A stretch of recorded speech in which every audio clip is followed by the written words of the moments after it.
우리 예수님의 생애는 잘 아시는 것처럼 기도로 시작해서 기도로 마감했습니다. 예수님의 일생을 쭉 살펴보면 예수님은 참 일관되게 기도를 하신 것을 볼 수 있습니다. 마가복음 1장 35절입니다. 새벽 아직도 밝기 전에 예수께서 일어나 나가 한적한 곳으로 가서 거기서 기도하시더니, 새벽에 기도하셨죠. 또 마가복음 6장 46절입니다. 무리를 작별하신 후에 기도하러 산으로 가시니라. 누가복음 6장 12절 말씀, 이때 예수께서 기도하시러 산으로 가사 밤이 새도록 하나님께 기도하시고 또 이렇게 밤에도 기도하셨습니다. 누가복음 22장 44절입니다.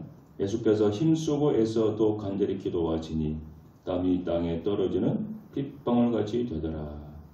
겟세마네 동산에서 기도하신 장면이죠. 예수님은 기도를 중요하게 여기셨기 때문에 제자들에게 기도를 가르쳐 주셨고 또 기도를 강조하셨습니다. 누가복음 11장 2절에 나옵니다. 예수께서 이르시되 너희는 기도할 때에 이렇게 하라. 아버지여 이름이 거룩히 여김을 받으시오며 나라가 임하시오며. 예수님이 가르쳐 주신 주기도문입니다. 오늘 말씀에 구하라 찾으라 두드리라, 이 말씀은 기도에 대해서 거듭 강조하고 있는 말씀입니다.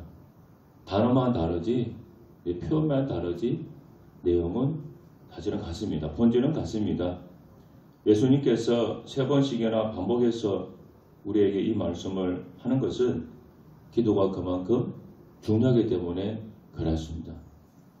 여러분, 기도는 무엇인가? 첫 번째, 기도는 신앙 고백입니다. 우리가 기도할 때는 하나님 아버지의 그 자녀로서 그 자녀의 신분, 그 입장에서 기도하는 것입니다. 그래서 우리가 기도할 때 제일 먼저 어떻게 합니까? 아버지라는 말, 그렇게 기도를 시작하지 않습니까? 아버지를 부르면서 기도를 시작합니다. 주기도문에 나오는 것처럼 하늘에 계신 우리 아버지여, 그렇게 기도를 시작합니다. 그래서 우리는 기도할 때 이미 내가 하나님의 자녀다 하는 것을 고백하는 것입니다. 신앙 고백이죠. 이것은 내가 구원받은 확증이고 우리의 신앙 고백이 됩니다. 교회 나오는 사람, 저 사람이 구원받은 것을 어떻게 알 수 있느냐? 그 사람 입에서 하나님을 향해 아버지여라고 그 말이 자연스럽게 나올 때 그 사람은 구원받은 것이다라고 일단 우리가 하나의 증거가 될 수 있습니다. 교회 처음 나오자마자 하나님 아버지라고 불러보십시오 하면요, 시키면 한 번은 하겠지. 그러나 집에 돌아가서 자기 스스로 하나님을 아버지라고 그렇게 못 부릅니다. 그 말이 그냥 나오는 게 아니에요. 교회를 10년, 20년 다녀도 하나님을 내 아버지라고 부르는 것이 자연스럽게 그냥 나오는 게 아닙니다. 구원받은 사람의 입에서만 그 하나님 아버지라고 하는 고백이 자연스럽게 나오는 거예요. 여러분, 그렇지 않습니까?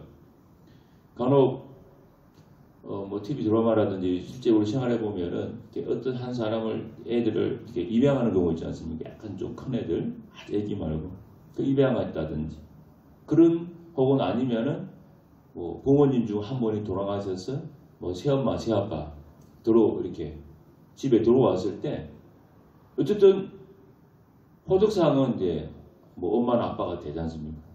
근데 새엄마가 왔어요. 오자마자 그 새엄마한테 중학생 아이가 엄마라고 하는 것이 여러분 쉽겠습니까? 그거 쉽지 않아요. 그게 몇 년이 지나서 뭔가 익숙해지고 정이 들어야 되고 뭔가 사랑에 주고받고 시간이 흘러야, 그래야 그 다음 단계에 그나마 나오는 게 이제 새엄마 됩니다. 그리고 조금 더 관계가 깊어지면 그는 어떻게 됩니까? 이제 자연스럽게 그 새엄마한테도 엄마라고 그 말이 나오는 거예요. 우리 신앙은 똑같습니다. 내가 교회를 다녀도 하나님을 아버지라고 하는 게 자연스럽게 나오는 게 아니에요. 만일 이 자리에 여러분들이 하나님을 부를 때 아버지여라고 하는 것이 자연스럽게 내가 나온다. 그럼 그 사람은 구원받은 사람이라고 볼 수 있습니다. 근데 하나님을 아버지여라고 하는 것이 뭔가 좀 어색하고 그러면은 좀 더 신앙의 체험이 필요합니다. 그래서 기도라고 하는 것은 내 신앙 고백이에요. 우리 기도할 때 하나님 아버지라고 얼마나 많이 부릅니까? 계속 내 신앙 고백하는 거죠. 그래서 믿지 않는 사람들은 하나님께 기도하지 않습니다. 우리가 하나님을 아버지로 믿는다면 하나님 앞에 기도를 할 수가 있는 거죠. 그래서 매튜 헨리라고 하는 그 신학자는 기도는 신앙의 유모다 그런 얘기했습니다. 이 말 속에는 기도할 때 우리 신앙이 자란다고 하는 그 의미가 포함되는 거죠. 여러분 그렇죠? 계속 내가 기도하면서 내 그 입술로 신앙 고백이 매일매일 되니까 어떻게 됩니까? 내 신앙이 조금씩 자라죠. 어쨌든 말이라고 하는 것도 우리 아이 키워봐서 알잖아요. 말은 어떻게 해야 말문이 확 트입니까? 자꾸 말해야죠. 어린 애기들이 어쨌든 많이 듣고 그냥 엄마도 아빠도 말을 자꾸 입에서 끄집어내야 그 말문이 확 트여가지고 어느 날 갑자기 말이 줄줄줄 나오는 것이지 말이 꽉 쳐닫고 말 안 하고 있으면요. 그 말이 터지지가 않아요. 우리 기도라고 하는 것은 신앙 고백이기 때문에 1년 360을 매일 기도하는 사람과 1년 중에 한 달만 기도하는 사람 혹은 일주일만 기도하는 사람은 다릅니다. 신앙 고백을 매일 하는 사람은 내가 계속 고백하기 때문에 내 신앙이 자꾸 자라죠. 여러분 땅이라고 하는 거 보세요. 우리 산에 가면 산길이 쭉 나있지 않습니까? 일반 등산로가 있잖아요. 그런데 어떤 데 등산로 말고 다른 데 옆에 보면은 등산로는 아닌데 뭔가 길이 나 있는 곳이 있어요. 이렇게 좁은 길이. 왜 그런가 하면 사람들이 급하니까 가로질러 가느라고 막 다녀요. 한 사람이 다닐 때는 여전히 풀이 많이 그냥 있고 자라 있습니다. 근데 10사람, 20사람, 100명이 그 길을 지나다니면 어떻게 됩니까? 땅이 자꾸 밟히면서 풀이 밟혀서 그냥 길이 돼버리는 거예요. 아주 딱딱한 길이. 신앙 고백이 그런 겁니다. 매일 나가 신앙 고백하다 보면은 내 신앙이 다져지고 다져져가지고 어느 날 내 뒤를 돌아보니까 내 신앙이 반석에 서 있는 그 내 자신의 모습을 보게 되는 거예요. 그래서 이 기도를 쉬지 말고 기도하라고 하는 것이 내 신앙 고백이기 때문에 내가 매일 신앙 고백하면서 내 믿음이 자란다고 하는 그 실제적인 경험이 있기 때문에 기도는 신앙의 유모다. 또 쉬지 말고 기도하라. 그 얘기를 하는 겁니다. 자, 여러분이 내 믿음이 자라고 신앙이 자라기 원하신다면 매일매일 짧게라도 기도하셔야 돼요. 그러면 그것은 내 신앙 고백이 되기 때문에 그렇습니다. 하나님 아버지 앞에 기도하는 것이 낯설면 안 돼요. 두 번째는 우리 기도는 문제의 해답입니다. 문제의 해답의 열쇠입니다. 기도는 천국의 문을 여는 열쇠입니다. 그래서 예수님께서 베드로에게 뭐라고 그랬습니까? 마태복음 16장 19절이죠. 내가 천국 열쇠를 내게 주겠다. 천국 열쇠를. 내가 땅에서 무엇이든지 매면은 하늘에서도 매이고 내가 땅에서 무엇이든지 풀면 하늘에서도 풀린다. 열쇠. 천국의 문을 여는 열쇠입니다. 천국에 여러분 세상에 제일 좋은 거는 천국이 다 있지 않겠습니까? 보물창고니까. 이 보물창고 문을 여는 열쇠가 뭐냐? 바로 기도라는 거예요. 우리 집에 그냥 금고가 있는데 그 안에 막 돈다발이 들어가 있다고 칩시다. 근데 그 열쇠가 없으면 그 금고는 그림의 떡입니다. 그런데 뭐 돈다발이 있는데 열쇠가 있으면 어떻게 했습니까? 필요할 때마다 문 따고 열쇠 열고 들어가가지고 돈 끄집어내고. 제가 그 예전에 봤던 영화가 기억이 납니다. 돈이라고 하는 영화가 있었어요. 그게 이제 사람이 돈에 이제 한창한 오늘날 현대들의 그 모습을 풍자한 그 영화인데 뭐 굳이 보지는 마십시오. 근데 그게 재벌 얘기가 나옵니다. 재벌집 사모님 그 집 얘기가 나오는데 실제로 아마 제가 볼 때는 뭐 그러지 않겠나 싶어요. 근데 그 재벌집 사모님 금고로 하긴 그런데 큰 이제 방 같은 창고 같은 게 있습니다. 그 문을 열고 들어가면 그 안에 5만 원짜리 현찰이 그냥 빼곡하게 쌓여 있습니다. 그래가지고 필요할 때마다 비서 데리고 들어가가지고 큰 예인용 가방에 5만 원짜리 집어넣어가지고 끌고 나오고 시키더라고요. 제 생각에는 오늘 그렇게 하는 재벌이 있을 거라고 생각해요. 여러분 집에 방 하나가 있는데 그 방 안에 5만 원짜리가 크게 천장까지 쌓여 있고 열쇠가 꽉 잠겼다고 생각해보세요. 그런데 내 손에 열쇠가 있습니다. 그럼 어떻게 해? 필요할 때마다 열쇠 따고 들어가가지고 5만 원짜리 그냥 막 영영 가방에 하나 가득 채워 나오면 나와가지고 돈 막 필요할 때 쓰고 주고. 여러분 생각만 해도 행복하지 않습니까? 근데 천국문을 여는 열쇠가 베드로에게 줬는데 그 베드로는 누굽니까? 베드로의 신앙을 이어받은 오늘날 우리를 얘기하는 거예요.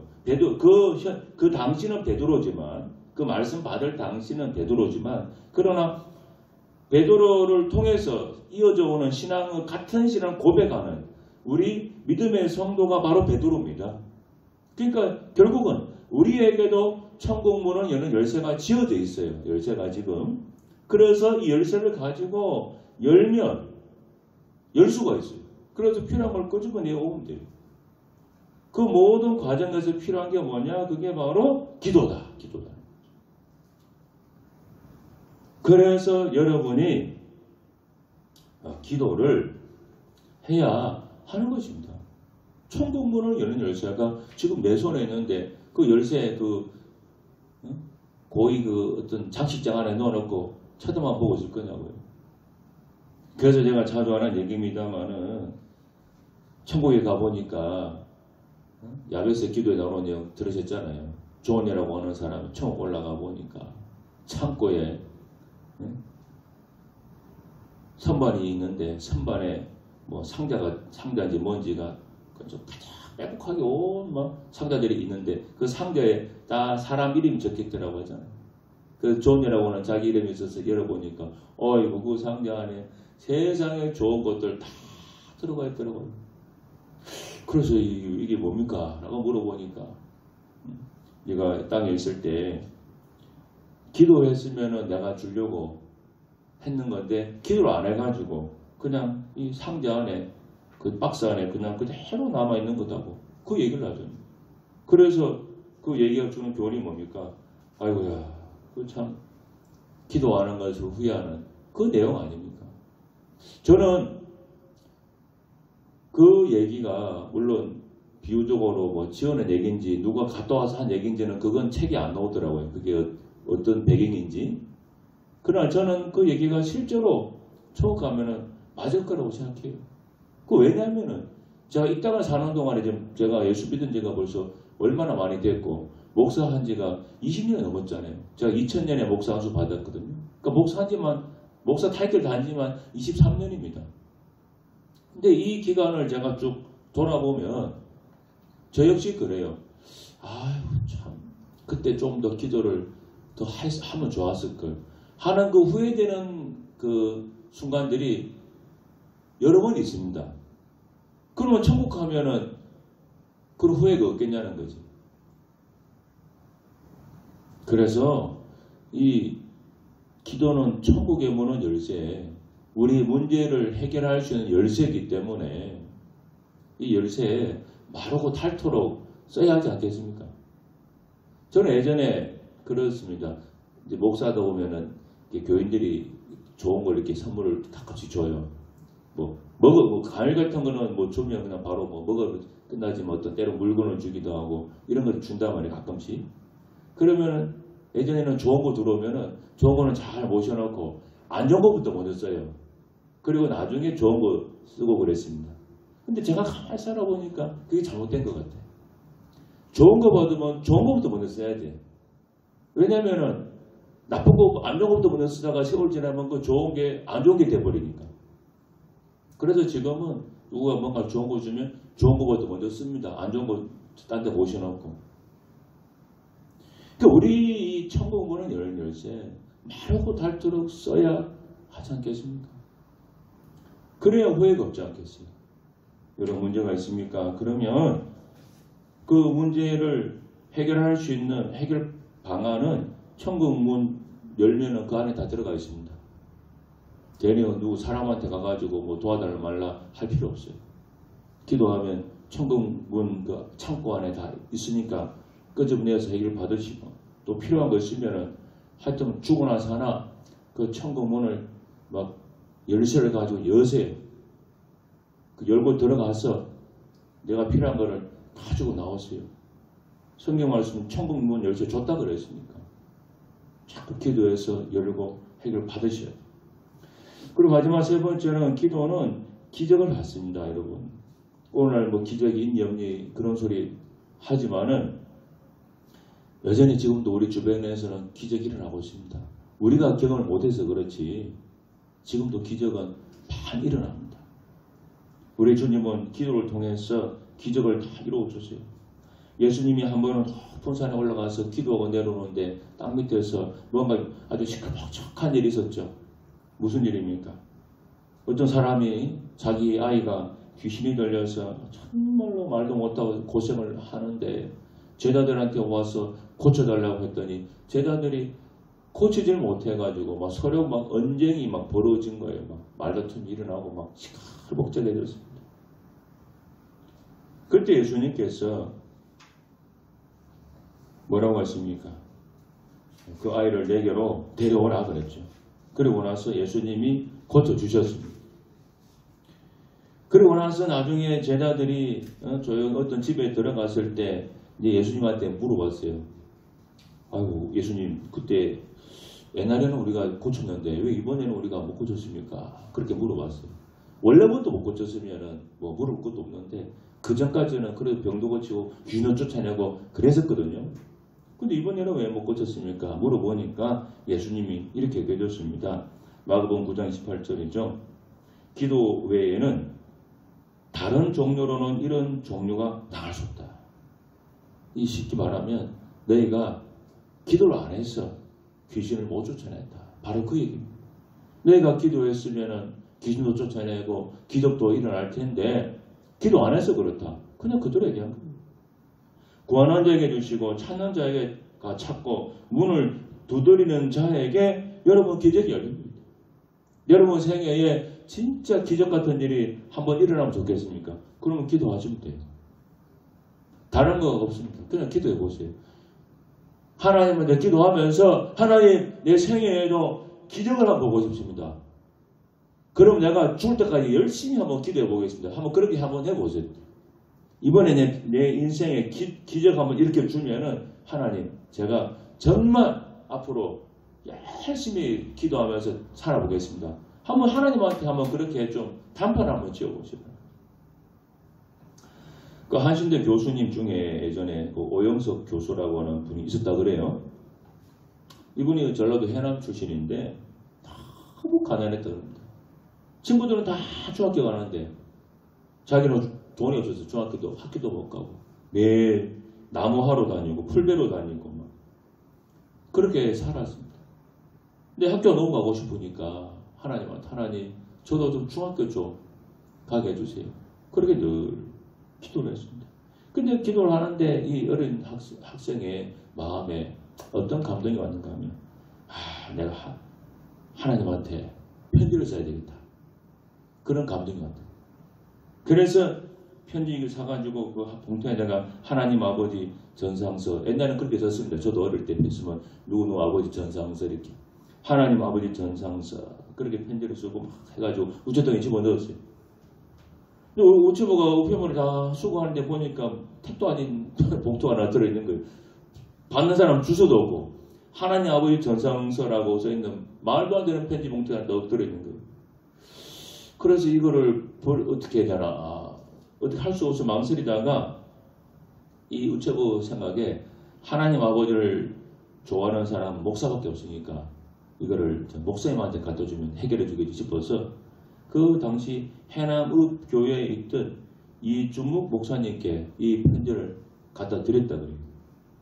그러니까 목사님이 그 편지를 다 내용을 읽어보니까 감동이 되지 않습니까? 그렇죠. 얼마나 이 어린 학생이 학교를 가고 싶으면 말도 안 되는 편지를 써서 넣었겠습니까? 그러니까 목사님 마음에 큰 감동이 됐다 그래요. 그래서 이 목사님이 그 아이를 불러다가 그 당시에 목사님이 운영하는 고아원이 있었는데 이 고아원에 같이 지내면서 중학교도 보내고 고등학교 공부를 다 시켜줬다 그래요. 이 응답이 일단 왔죠. 근데 이 분이 공부를 잘했기 때문에 한신대에 들어가서 공부를 계속 했다고 합니다. 그 나중에 유학을 가려고 유학 준비를 하는데 유학 비자가 안 오는 거예요. 왜냐하면 이분이 그 대학 다닐 때 그 당시 박정희 정권, 이제 유신 정권에 막 데모하다가 한번 걸린 적이 있어요. 그래가 요주 인물로 딱 찍혀 기록이 되어 있으니까 비자가 안 오는 거예요. 아무리 비자예요. 그래서 갈 길을 막막해서 유학 가는 걸 접어두고 경기도 어느 시골에 이제 전도사로 이렇게 갔습니다. 옛날에는 우리 목사님들이 무릎을 꿇고 기도를 많이 했는데 이분이 이제 이분이 이제 경기도 시골에 잡은 전도사로 이제 가서 이제 목회를 하면서 여전히 유학의 이제 꿈을 버리지 않고 있었습니다. 그래서 늘 기도를 했는데 하루는 교회 근처에 있는 그 골프장에 그 당시 뭐 경찰 무슨 제2국장이라고 하는 분이 골프를 치러 왔다 그래요. 근데 그 경찰국장하고 친분 있는 분이 마침 이분이 교회에 장로님하고 이렇게 친분이 있었다 그래요. 그래서 그 장로님이 그 국장님한테 그런 좀 부탁을 했다고 합니다. 우리 교회 전사님이 외국 유학 준비를 하는데 비자가 안 나와 유학을 못 가니까 좀 비자가 좀 나오게 한번 좀 도와달라고 그런 부탁을 했습니다. 그래서 경찰국장이 장로님 부탁을 받고 비자를 받게 해주려고 알아보니까 이 전사님이 요주 인물로 붉은 줄이 쫙 쳐져 있더라는 거예요.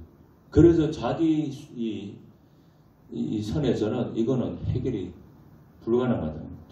도저히 안 되니까 유학 가는 거 아예 그냥 접어라고 그러더랍니다. 그래서 이 얘기를 이제 그 오영석 전사, 그 다음 전사님이죠. 전사님한테 알려줬습니다. 그러니까 완전히 막혔죠. 어느 날 이 오영석 교수님이 눈이 하얗게 쌓인 그 수유리 언덕을 넘어오는데 그때 동쪽에서 빛이 아주 비치더랍니다. 그런데 그 빛을 보는데 눈에 반사돼서 그런지 굉장히 그 빛이 밝고 찬란한데 마침 그때 성령의 감동이 밀려오더랍니다. 그래서 그 자리에서 눈이 엎드려서 하나님께 기도했다 그래요. 하나님, 내 길을 좀 열어주십시오. 이 밝은 햇살같이 내 앞길도 환하게 좀 밝아지게 열려지게 해주십시오. 그냥 감동이 와가지고 그냥 그 자리에 엎드려서 막 기도를 했다 그래요. 요즘은 그렇게 보기 힘들지만 옛날에 70년, 80년에는요 이런 기도하는 분들을 종종 있었어요. 막 감동이 오면 그냥 길에서도 기도하고 막 그런 일들이 그때는 쉽게 볼 수 있었어요. 그래서 그냥 눈물로 기도를 했습니다. 근데 그날 밤에 자면서 꿈을 꾸는데 그 박정희 대통령이 그때 대통령 박정희 대통령이 집차를 타고 와서 문을 다 열고 영석구 나와 하더니 집차를 타고 중앙정보부지 안기부주지 국가정보 이 중앙정보부로 딱 들어가더래요. 들어가면서 척크등하고 문이 탁 닫히는데 그 소리에 깜짝 놀랐겠다 그래요. 대통령이 와서 자기를 데리고 중앙정보부를 데리고 가더래요. 그런데 그 다음날 정말로 중앙정보부에서 연락이 왔어요. 다음날 꿈꾼 다음날. 그리고 오영석 씨입니까? 아, 그러더래요. 예, 맞습니다. 그러니까 그 다음 하는 말이 빨리 와서 비자를 받으시오 그러더랍니다. 그래서 이분이 극적으로 유학 비자가 나와가지고 해외 유학을 갔다 오고 교수가 됐다고 합니다.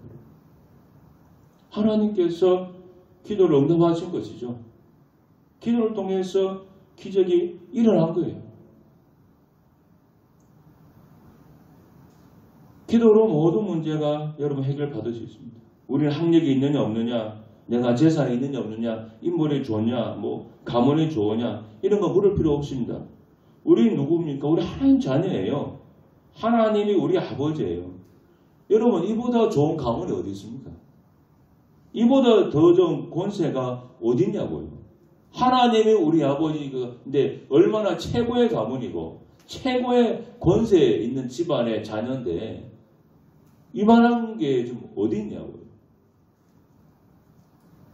그 기도의 능력으로 우리가 승리할 수 있어요. 여러분 최고의 가문의 자녀들이 아무쪼록 여러분 열심히 기도해서 하루에 1분도 좋고 5분도 좋습니다. 여러분 꼭 받고 싶은 거 하나 딱 걸어놓고 하나님 이거 해결해 주면 정말 길까지 이렇게 주면은 내 일생 정말 기도하면서 하나님한테 한번 헌신해 보겠습니다. 한번 그 약속하고 한번 기도해 보세요. 그러면 저는 반드시 좋은 일이 있으리라 확신합니다. 기도하겠습니다. 하나님 아버지, 정말로 기도는 기적의 열쇠, 천국 문은 여는 열쇠입니다. 열쇠가 내 손에 있어오니 열고 들어가서 마음껏 꺼내 쓸 수 있는 저희들 되게 하옵소서. 예수님 이름으로 기도드립니다. 아멘.